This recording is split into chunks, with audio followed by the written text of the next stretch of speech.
I'm in Buffalo at the site of the 1901 Pan-American Exposition. It's on this site that William McKinley gave away his lucky charm, and a few moments later, on this site, was assassinated. I'm Bob Summers, and this is a presidential story.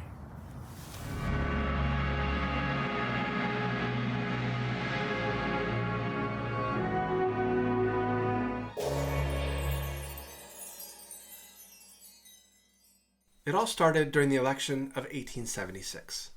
William McKinley was running against Levi L. Lamborn of Alliance, Ohio, to represent Ohio's 18th congressional district. Lamborn was a physician and, more importantly for this story, a very accomplished amateur horticulturalist. Lamborn developed a strain of bright scarlet carnations he called Lamborn Red. As a gesture of goodwill, Dr. Lamborn presented McKinley with a Lamborn Red boutonniere before their debates, and after McKinley won the election, he believed the red carnation brought him good luck. He also believed that luck was transferable to anyone to whom he gave a carnation.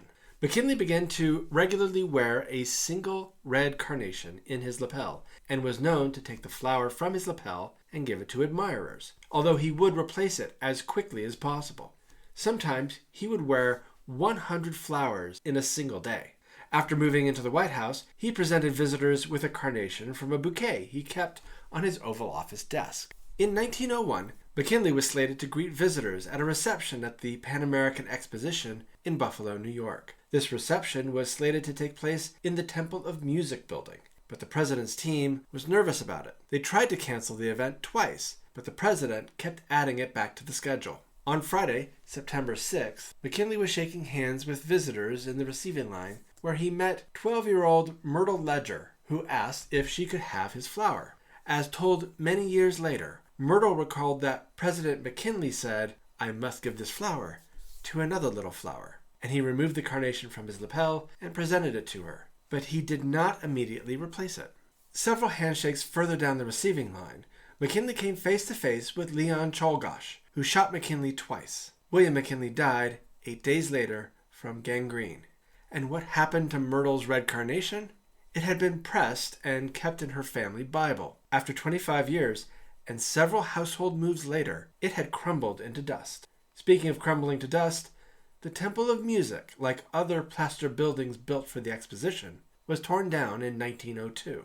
The area was turned into a residential subdivision, and today, in the traffic median dividing Fordham Drive, sits a stone marker where the Temple of Music once stood in remembrance of where McKinley was shot. In 1904, Dr. Lamborn was instrumental in passing legislation to make the scarlet carnation the state flower of Ohio, in honor of his friend and former political rival, William McKinley.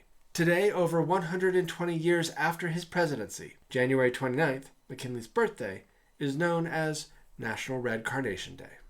In general, presidents aren't overly superstitious as a group. Including FDR's fear of the number 13 and Harry Truman's belief in the power of horseshoes, no president believed in their superstition more than President McKinley. And considering how that presidency ended, perhaps that's a good thing. Thanks for watching. If you like this video, please click the like button and subscribe to hear more presidential stories. And please visit POTUS.com to learn more interesting facts about the presidents.